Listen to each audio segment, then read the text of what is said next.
A longa e sangrenta história da guerra é marcada por surpreendentes episódios. Talvez o mais fascinante de todos seja o que aconteceu aqui na Espanha há mais ou menos 800 anos. Um exército entrou confiante numa batalha, guiados por um general a cavalo, que já estava morto há mais de uma semana. A macabra e bastante sugestiva história do heróico cadáver será a primeira parada de nossa viagem pelo estranho, o bizarro, o inesperado. Viaje pela Austrália atrás das rodas de um veículo experimental movido pelo sol. Beba um gole de uma caneca especial com recém-casados da França. Teste suas técnicas de sobrevivência com voluntários que viveram um ano como seus remotos ancestrais. Vá a uma festa que dura um mês na Irlanda com caça-maridos e solteirões em busca de companheira. Erga uma enorme hélice numa ilha da Nova Inglaterra para aproveitar a força do vento. Enfrente temperaturas abaixo de zero para caçar com os esquimóis o seu alimento. Faça uma descida vertiginosa pelo nariz de granito de Abraham Lincoln. Participe de um ritual de banho na Índia para celebrar a repetição dos votos de um casamento. Corra numa autoestrada num carro que anda com vento. O estranho, o bizarro, o inesperado. Estes são os assuntos que um homem chamado Robert L. Ripley nos desafia em Acredite se quiser. A zona rural espanhola é hoje pacífica. Mas na Idade Média, praticamente toda a Espanha era um campo de batalha. Leis cristãs e muçulmanas dividiram a terra em dezenas de pequenos reinados que lutavam continuamente para aumentar os seus domínios. A guerra era constante, amarga e sangrenta. Saindo do tumulto de combates corpo a corpo, um novo líder apareceu.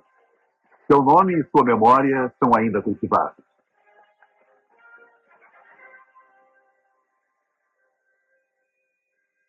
Este monumento em Burgos, Espanha, homenageia o maior general daquela época. Homem tão bem-sucedido e respeitado, ele rapidamente ficou conhecido como Lord Campeão. El Cid Campeador. El Cid. Ele nasceu aqui e seu corpo descansa agora na Catedral de Burgos, ao lado da esposa, no lugar de maior honra, em frente ao altar. Acreditar em El Cid, confiar em sua liderança e palavras, poderia fazer milagres. Este baú celebra essa crença. Certa vez, precisando desesperadamente de dinheiro para manter o exército em campo, ele mandou aquele baú para os seus fiadores. Assegurou-lhes que ele continha tudo o que era necessário a um empréstimo. Em troca, mandaram-lhe, sem perguntas, uma pequena fortuna. Em tempo, El Cid foi capaz de pagar a dívida. O baú foi devolvido. Seu conteúdo intacto. Nada mais era que 100% de pura areia. Como nessa réplica. A palavra de El Cid foi o bastante para salvar o dia. Conforme a reputação de El Cid crescia, suas tropas acreditavam serem invencíveis. Retratado aqui por Charlton Heston, ele foi um general que nunca perdeu uma grande batalha. Para essa campanha final, ele fez os mais estranhos arranjos. No ano 1099, El Cid chamou sua esposa e os seus conselheiros mais próximos e fez uma declaração estarrecedora. Embora gozasse de boa saúde, disse que logo morreria e que pouco tempo depois um grande exército inimigo apareceria nos portões da cidade. Mas o povo não deveria temer, pois a morte não os privaria de seu líder. Ele mandou buscar raros condimentos, colocou-os numa taça de ouro, misturados com água de rosas. Isso não era um remédio. mas uma poção para conservar o seu corpo após a morte. Seguindo as suas instruções, a sua morte foi mantida em segredo de todos, menos de sua esposa e auxiliares diretos. O segredo era essencial para o sucesso de seu plano. Logo, o inimigo iniciou um ataque à cidade, tal como Elcide previu. Atrás das trincheiras, sem saber que seu general estava morto, as tropas de Elcide esperaram por ele para levá-los para a batalha.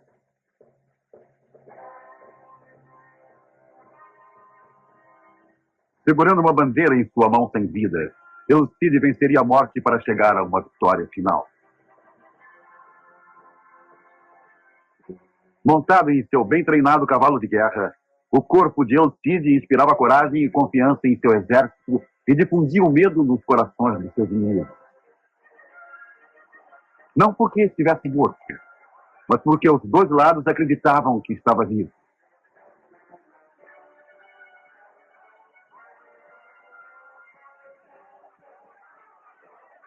Invencível até a morte, Elcide afugentou o inimigo, levando-o até o mar.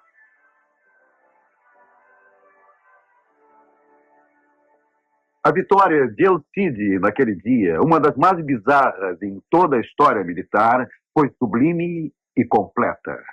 A cidade estava salva. Este aqui é o poderoso antebraço que Elcide ergueu na batalha.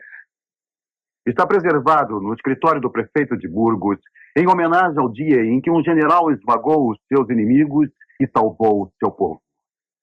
13 dias após sua morte. Acredite, se quiser.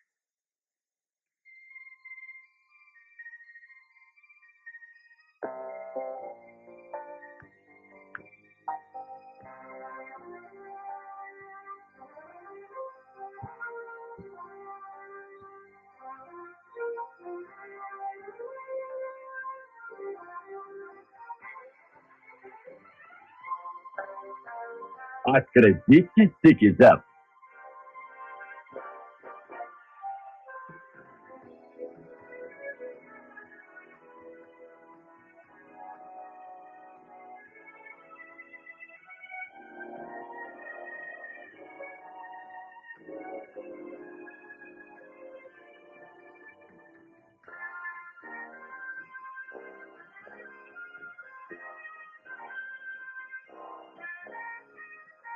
Distribuição Columbia Pictures Television. Versão brasileira, Herbert Richards.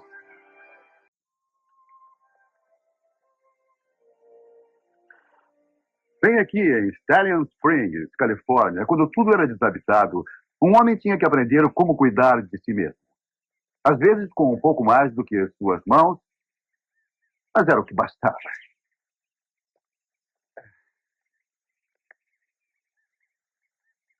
Para sobreviver, os nossos remotos ancestrais ficaram reduzidos ao mínimo absoluto. Suas mãos vazias e a capacidade de pensar, até entender que qualquer objeto pode ser uma ferramenta ou uma arma. E, nas mãos do homem, isso era e é suficiente para sobreviver quando tudo que conta é a própria sobrevivência. Para os esquimós Netsilic, que vagam pelo gelo da fronteira norte do Canadá, fazer da neve do gelo uma casa instantânea é uma técnica transmitida de geração em geração para sobreviver a invernos com temperaturas inferiores a 30 graus abaixo de zero.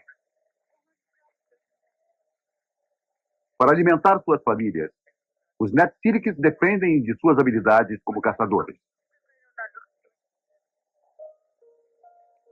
Seguindo juntos pela paisagem congelada, os homens buscam uma área apropriada para caçar.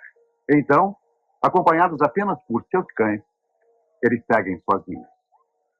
O objeto de sua busca está totalmente invisível, escondido na água sob o gelo. Os cães, entretanto, poderão farejar a presença da presa. Em algum lugar sob a neve, há uma abertura no gelo. Um buraco onde as focas vêm respirar. A superfície de neve, entretanto, não pode ser removida com medo de afugentar a presa. Um pequeno orifício chegando até a água abaixo, ligado a um fiozinho feito de um pedaço de pena de cisne, proporcionará ao caçador a única evidência de que há uma foca sob a neve. Preso a um pedaço de nervo animal, o fiozinho fica todo invisível. Se uma foca vem respirar, o fiozinho se move.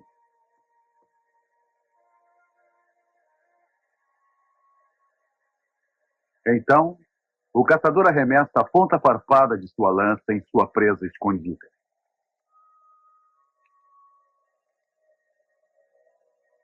Até aí ele deve esperar. Silenciosamente. Pacientemente. No frio congelante.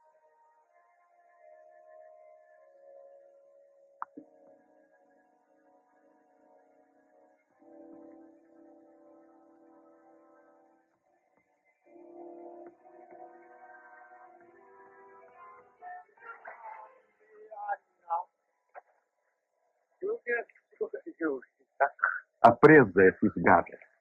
Agora o caçador deve cavar a neve para retirar sua casca. É um trabalho difícil, desgastante e perigoso. A foca é pesada. O terreno é escorregadio. O fracasso é inconcebível.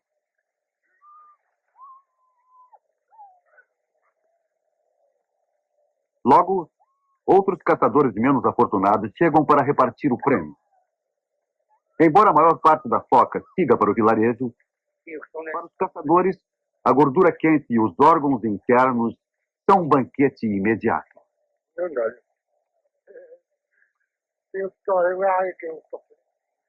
Desenvolvendo técnicas de sobrevivência especializadas, os Netflix têm transformado um meio ambiente hostil num local familiar. Na Inglaterra, um antigo vilarejo foi criado para proporcionar um meio ambiente hostil. Foi uma experiência única para determinar se um homem moderno poderia sobreviver sem qualquer vantagem moderna. O telefone, a televisão, a água corrente. As condições primitivas tribais coincidiam com as existentes há 2000 anos. Munidas de ferramentas básicas, treinamento simples, sementes e animais, pessoas comuns foram desafiadas a sobreviver por um ano inteiro. Voluntários, inclusive um operário de construção e esposa, um fazendeiro cuja esposa era uma antiga cabeleireira e seus filhos. Um médico e esposa, enfermeira diplomada. Um casal de jovens assistentes sociais de um grande centro urbano. Outro casal recém-formado na universidade. E uma jovem professora e seu namorado. Nesse isolamento, sem nenhum contato externo, eles teriam um êxito ou fracasso juntos. Logo, o primeiro desafio era tão vital quanto básico. Fazer fogo com simples instrumentos de madeira.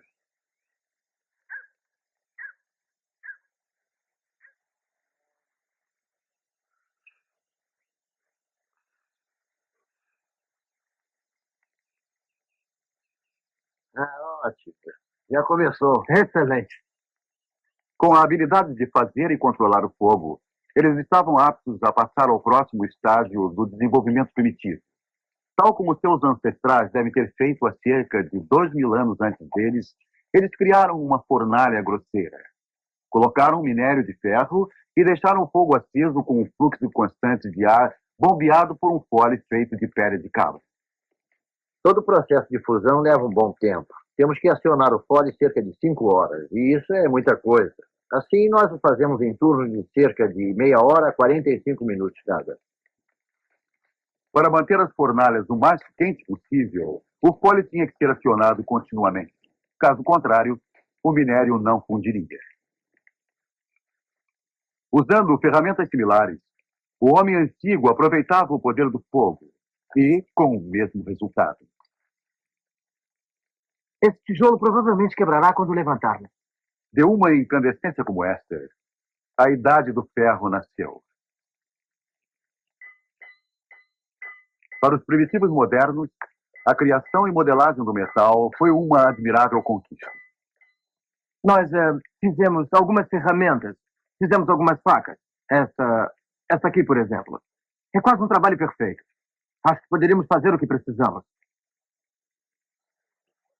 As facas feitas à mão foram logo bem empregadas e com as novas ferramentas surgiram novas técnicas. Esfolar os animais abatidos para alimento tornou-se mais fácil. Utensílios de metal também agilizaram o trabalho de cortar carne para futuras refeições.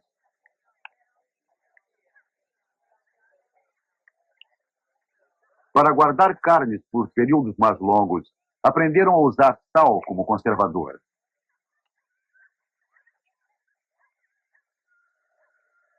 De muitas outras formas, os voluntários adaptaram-se ao ritmo mais lento da vida antiga.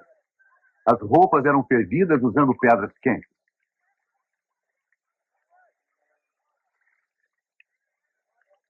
Para manter os cabelos limpos, eles usavam lama como um primitivo, mas eficaz shampoo.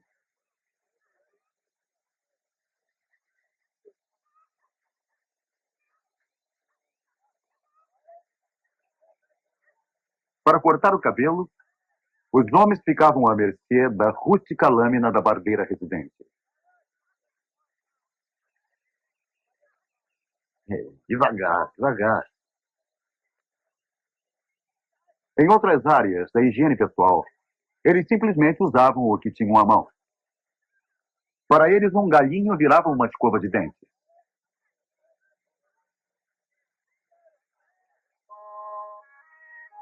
Na colheita de suas safras, eles confirmaram os ritmos antigos de seus ancestrais da Idade de Ferro. Seu trabalho era regido pela mudança das estações. A atribuição do dia era determinada pela simples necessidade de ganhar o pão de cada dia. Para transformar grãos suficientes em farinha para alimentá-los por apenas um dia, um pesado moinho de pedra tinha que ser girado à mão por mais de 3 horas.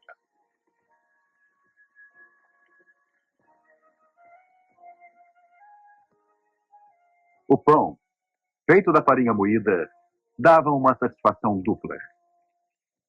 Além do grão ter sido cultivado por eles, também criaram o forno para colocá-lo e o fogo para assá-lo. Com estas realizações simples, os voluntários provaram que poderiam resistir. Bem, assim que nós começamos, eu pensei, bem, como será possível sobreviver sem as coisas que você dispõe no mundo moderno? E eu estou achando cada vez mais e mais que é possível conseguir viver quase confortavelmente. E isso é bom. Após um ano, a experiência acabou. O teste confirmou que o homem moderno poderia sobreviver sem as modernas facilidades. Acredite, se quiser. Para sobreviver a um naufrágio em 1974, uma mulher determinada agarrou-se aos cascos de 2 gigantescas tartarugas de alto mar. Acredite, se quiser. Todo homem ou mulher pode ser educado para ser presidente e talvez homenageado. Aqui, como George Washington tem sido. O monumento a Washington levou 37 anos para ser feito. É a mais alta estrutura em alvenaria do mundo e mede aproximadamente 170 metros. Em 1934, o governo da época decidiu erguer um andaime em torno do monumento para fazer uma boa limpeza. Bem lá no alto, para um retoque final, havia 8 hastes pontudas de platina como para-raios. Bem atraentes, bem valiosas e bem tentadoras. Assim, certa noite, enquanto o andaime ainda estava lá, o ladrão aproveitou a oportunidade. Quando amanheceu, o monumento estava sem a sua coroa de platina. Mais uma vez roubada, as autoridades decidiram que não valeria a pena recolocá-la. Nossa capital está cheia dessas surpresas. Informações que provavelmente seriam notícias até para o povo que vive aqui. Por entre os ocupantes desses impressionantes prédios do governo, por exemplo, poucos provavelmente sabem como certos fundos terminam aqui no Departamento do Tesouro. São recolhidos nas ruas pelos empregados do Departamento do Tesouro de uma forma pouco comum. Todas as manhãs, Uma mala postal é recolhida contendo dinheiro voluntariamente devolvido ao governo por um senso de patriotismo, medo ou apenas o velho remorso. O Fundo da Consciência foi fundado em 1811 para aceitar uma doação anônima de $5 de uma pessoa alegando ter defraudado o governo. Desde aquela época, milhões de dólares são devolvidos para o governo por várias razões. Mas, na maioria das vezes, é apenas um caso de consciência pesada. Por exemplo, esta tarde eu achei essa moeda anexa na calçada. Sou incapaz de precisar de quem ela é. Ou, por favor, aceite este dinheiro anexo por 2 selos postais que reaproveitei. Ou, este cheque de $3.100 é para fazer restituição de ferramentas, dias de folga e outras coisas que roubei enquanto estava na Marinha de 62 a 67. Por favor, aceite este cheque de $1.000 para que minha consciência nunca mais me persiga. Talvez a mais notável de todas as contribuições seja uma soma de $139 mil, enviada anonimamente. Olhando através da folhagem opulenta que protege as casas históricas do subúrbio de Washington dos olhos curiosos, encontraremos outras igualmente inéditas surpresas. Esta casa que já foi o lar do presidente James Monroe. Como muitos presidentes anteriores, ele adorava ter um lugar no campo para descansar e para pensar nos problemas do governo.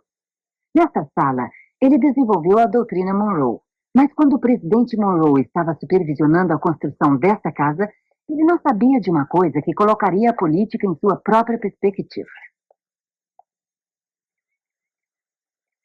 O chão de uma das varandas desta casa é feito de pedra calcária e xisto, extraídos de uma pedreira aqui na propriedade. Prático e atraente. E mais do que isso, raríssimo. Pois engastadas aqui estão as pegadas dos habitantes primitivos da região. Aqui são marcas de dinossauros. Pegadas como essas são muito raras. São encontradas em apenas outro lugar a leste do Mississippi. E bem aqui tem a marca da cauda de um dinossauro. Tem até a impressão da pele do dinossauro. Está tudo aqui há mais de 200 milhões de anos, quando Washington era um pântano. Talvez o presidente Monroe tenha refletido que os verdadeiros revolucionários e agitadores de Washington já tiveram pé grande, cérebro pequeno e uma tendência para ficar na lama. Ocupando o plano mais alto no centro de Washington, o Capitólio é um traço tão familiar que muitos ignoram alguns de seus mais fascinantes tesouros. Você pode, enquanto passeia pela rotunda do Capitólio, dar a uma escultura que existe lá apenas uma rápida olhada e sair. Mas é melhor perder só um pouco do seu tempo. A criação é de Gutzon Borglum.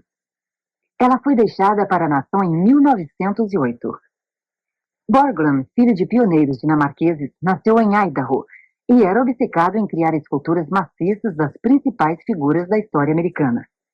Ele passou meses estudando fotografias de Lincoln, lendo suas cartas e discursos, antes de tentar esculpir sua imagem em 6 toneladas de mármore. Ele chegou à conclusão que o rosto de Lincoln tinha um lado alegre, o direito, e um lado triste, o esquerdo. E isso foi o que ele tentou captar com sutis marteladas. Existe outro fato peculiar sobre esta escultura. Abraham Lincoln tem uma orelha do lado direito. E nenhuma no esquerdo. Borglum achou que a imagem incompleta simbolizava a vida inacabada do presidente assassinado. Há uma outra escultura de Lincoln sem a orelha esquerda, também criada por Borglum, mas para competir com as obras dos antigos egípcios. Este é o Monte Rushmore. Já foi um pico comum nas negras montanhas de Dakota do Sul. Começando em 1927 e continuando por 14 anos, O escultor Gutzon Borglum trabalhou para criar esta obra de arte. Agora, mais de 40 anos após o seu término, é preservada e protegida pelo Serviço Nacional de Parques. Homens da conservação regularmente fazem passeios de inspeção para localizar e consertar rachaduras causadas pela ação do tempo.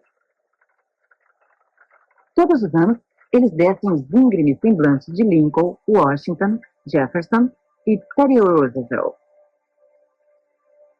É um passeio seguro, mas atordoante. Cada rosto recebe um exame completo. Todas as rachaduras devem ser consertadas ou a água poderia entrar e, pela expansão natural e contração, eventualmente destruir o que o artista criou.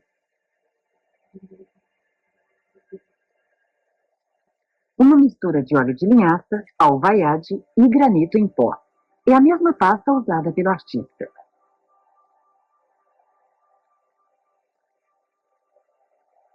O trabalho é rotineiro.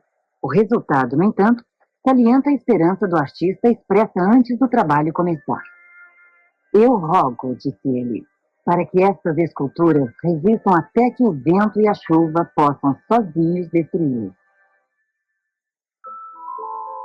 Nos Estados Unidos, uma cidade tem mais psiquiatras per capita do que qualquer outra. Washington. Acredite se quiser.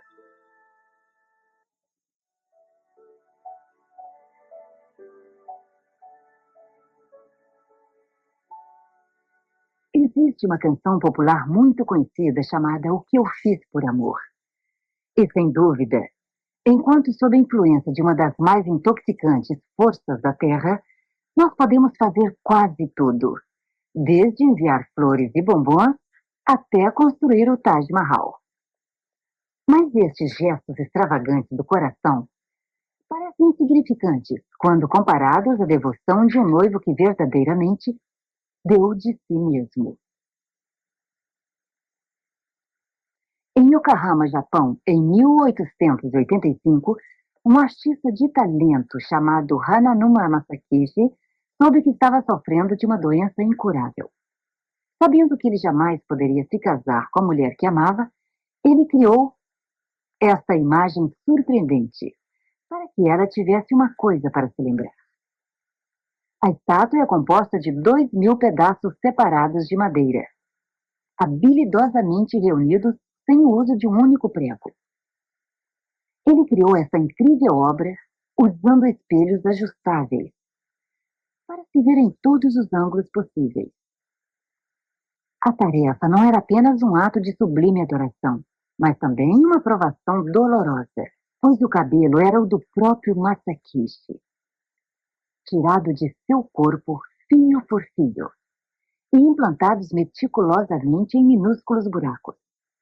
Conta-se até que ele arrancou suas próprias unhas da mão e do pé, e dentes para completar a escultura.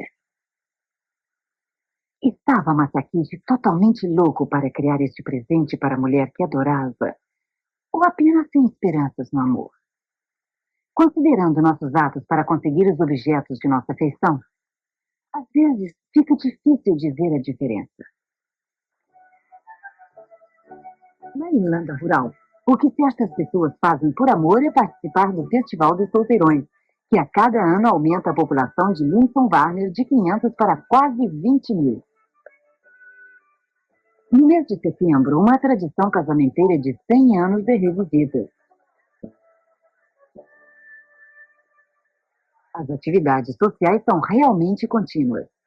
Os qualificados solteiros deixam perceber que eles vieram não apenas para dançar, mas para encontrar a cara metade.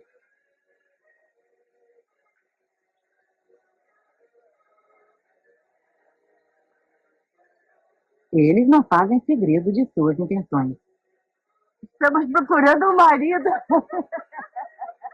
Cheias de esperança. Eu estou aqui procurando uma esposa. Aqui. Hoje, famoso por causa do festival, o vilarejo já foi conhecido por suas águas minerais. Os veteranos bebem-nas para sua saúde. Os recém-chegados preferem café e conversa. E a oportunidade de sondar parceiros em potencial na pista de dança. Mudar os pares não é apenas esperado, mas também encorajado. A cada nova dança, há um novo rosto. E a chance de encontrar o que o trouxe aqui. O começo que pode levar ao final feliz. O casamento num pequeno vilarejo francês às vezes requer mais do que dizer apenas aceito. Para apertar o nó, geralmente requer 2 cerimônias, uma na igreja e outra no civil. E a resistência para aguentar quase 24 horas de comida, bebida e dança. Para o noivo, a tradição manda que ele se despeça da vida de solteiro com um beijo. A tradição também manda não um, mas 3 beijos.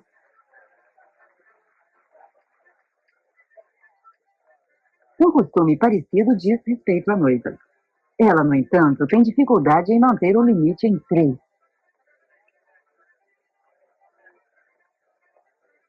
A noiva e o noivo não têm que ficar até a última dança. Ao amanhecer, no entanto, eles têm que se submeter a um último gesto de boa vontade, na forma de um selvagem despertar.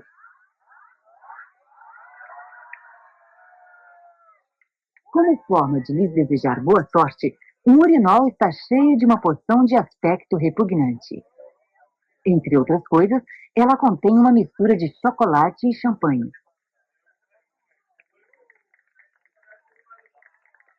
Para mostrar ao mundo que são mesmo casados, a celebração vem para o lado de fora para um final pouco cortês.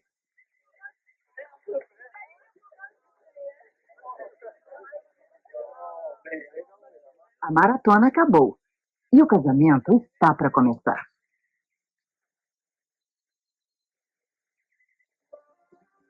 Na Índia, o casamento é um compromisso para uma relação permanente e celebrado por um ritual religioso chamado Shazia Purdi.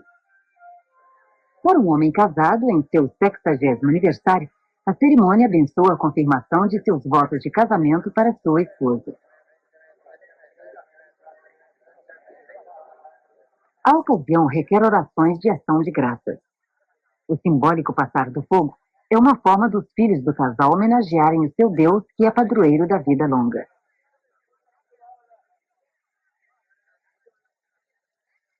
Num batismo destinado a assegurar a contínua boa saúde, a água ordinária torna-se uma poderosa poção.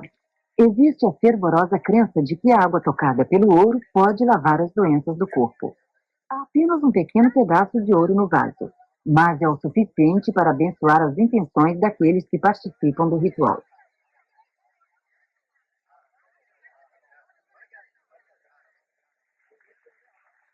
Pintados com as cores da juventude, os pés da noiva são decorados como eles foram há anos na cerimônia original. O noivo recebe os rituais do passado. Um óleo simbólico em seu estômago. Uma marca na testa para discriminar seu status social. Em sua juventude, uma troca de grinaldas marcou seu enlace. Repetindo o gesto, eles homenageiam bem no início de seu romance, o namoro que os levou àquela primeira troca de votos.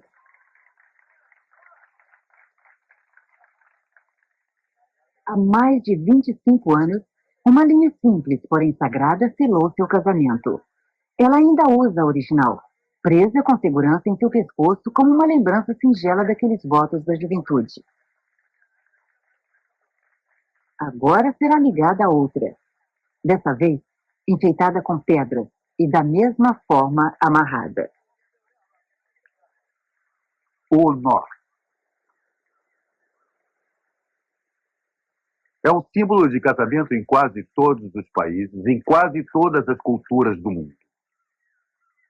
Aqui no Japão, essas cordas com nós celebram um dos mais antigos aniversários de casamento da Terra. Uma união que provou ser abundantemente frutífera. Há muito, muito tempo, segundo a lenda, 2 espíritos, macho e fêmea, foram mandados do céu para uma terra que estava ainda caótica e sem forma. Este lugar, hoje parte do Parque Nacional Ishishima, no Japão, Pode ser o local exato para onde vieram e onde eles se casaram. Yotoiwa, as rochas casadas. A maior delas representa Izanoki, o espírito macho. A outra, Izanami, sua noiva. Entre elas, as cordas com nós medindo 35 metros, simbolizando seu casamento. Uma união que deu origem não só a crianças, mas a cordilheiras, rios, florestas. Na verdade, todo o território do Japão. O namoro e o casamento são universais, mas algumas vezes eles tomam formas que podem ser talvez melhor descritas como inesperadas. Acredite, se quiser.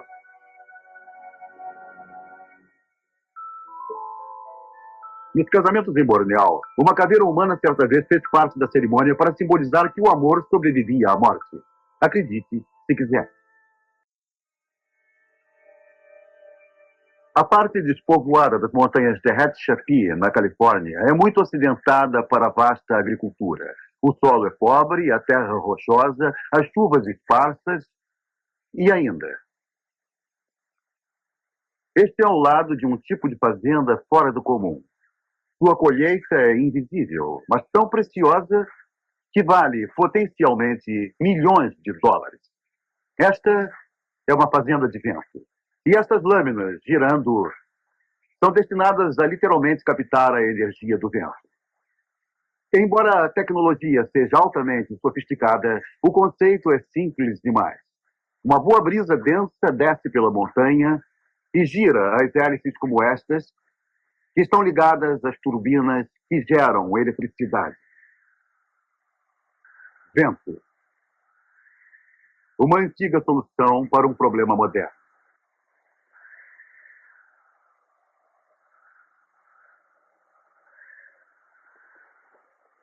Colocar o vento para trabalhar nesta ilha da Nova Inglaterra, entretanto, dá um pouco de trabalho. Revocadores tiveram que cruzar 14 milhas no oceano para entregar as partes complicadas de um quebra-cabeça tecnológico. Quando fosse montado, ele se tornaria um gerador da força do vento. O problema é que ninguém na ilha sabia exatamente como montar. Ele tinha sido aceito sem ser visto. Como parte de uma experiência. Se eles conseguissem montá-lo, os 50 moradores da ilha de Kudehunk teriam uma fonte permanente de energia elétrica barata. O vento era grátis e também era maquinário. As gigantescas lâminas do moinho e tudo mais, exceto a instalação, eram fornecidos de graça. A turbina geradora de vento era um protótipo. E o fabricante quis fazer um teste em condições reais no campo. O desenhista veio à ilha para supervisionar os passos finais do processo de montagem. Como estão se saindo? Está muito difícil. Depois de pronto, ele seria um dos maiores moinhos do mundo. Pare! A montagem das lâminas era um processo delicado e perigoso. O que está acontecendo agora? São apenas os blocos que estão rachando. Segure! Está pronto! Funciona! Ótimo! No final, uma equipe de 3 homens do local havia montado mais de 20 toneladas de maquinária no alto de uma torre de 25 metros. Eles não tinham experiência anterior em instalar geradores de vento, mas estavam determinados a resolver o problema. E o fizeram. A força do vento é uma velha ideia, mas hoje ela conduz novas maquinárias. Este raro veículo pode fazer mais de 90 km por hora.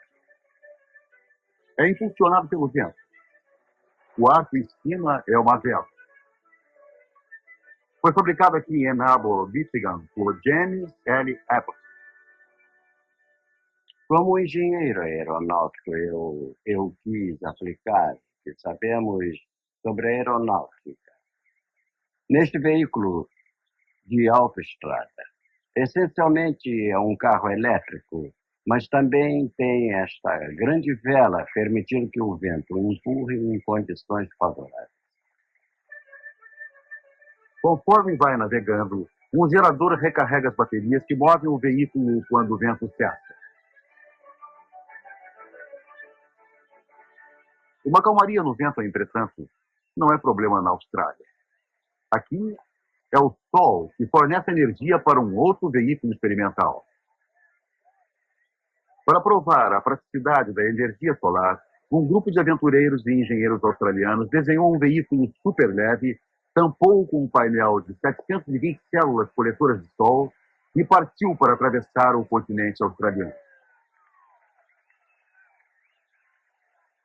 Para os motoristas, seria um longo e acidentado passeio. Seguidos por mecânicos e veículos de apoio, eles tinham quase 5.000 quilômetros de viagem.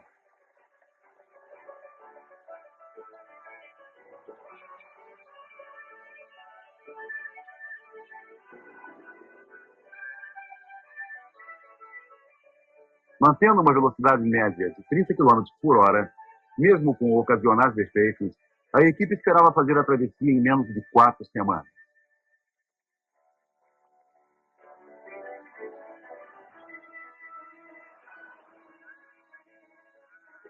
Exceto por obstáculos naturais, o veículo sofreu poucos atrasos. Mesmo quando cruzava as montanhas acidentadas da maior cordilheira do continente, o sol empurrou o carro pelas subidas íngremes com a maior facilidade. Equipado com baterias carregadas pelo sol, o carro às vezes alcançava velocidades de mais de 50 km por hora. Para o carro solar viajar mais de 4.000 quilômetros, ele levou apenas 20 dias. Consumo de combustível, zero. E ainda havia bastante luz de sol. Na Califórnia, onde ossos alvejados testemunham o poder do sol, o deserto foi escavado e cultivado com uma safra de aço. Chamado Solar 1, os 130 acres de deserto estéril foram transformados em uma expansiva fornalha solar. Para colher o calor do sol e convertê-lo em energia, enormes espelhos montados em dispositivos de controle remoto, focalizando o reflexo em constante mudança do sol numa torre central. O calor resultante da torre é intenso. É o ponto central num círculo de 1.818 espelhos altamente polidos. Chamados de heliostatos, os espelhos são controlados por computadores para mantê-los no alto. O calor é usado para criar vapor, que, por sua vez, move um gerador elétrico. Solar 1 gera energia suficiente para abastecer cerca de 2.500 casas.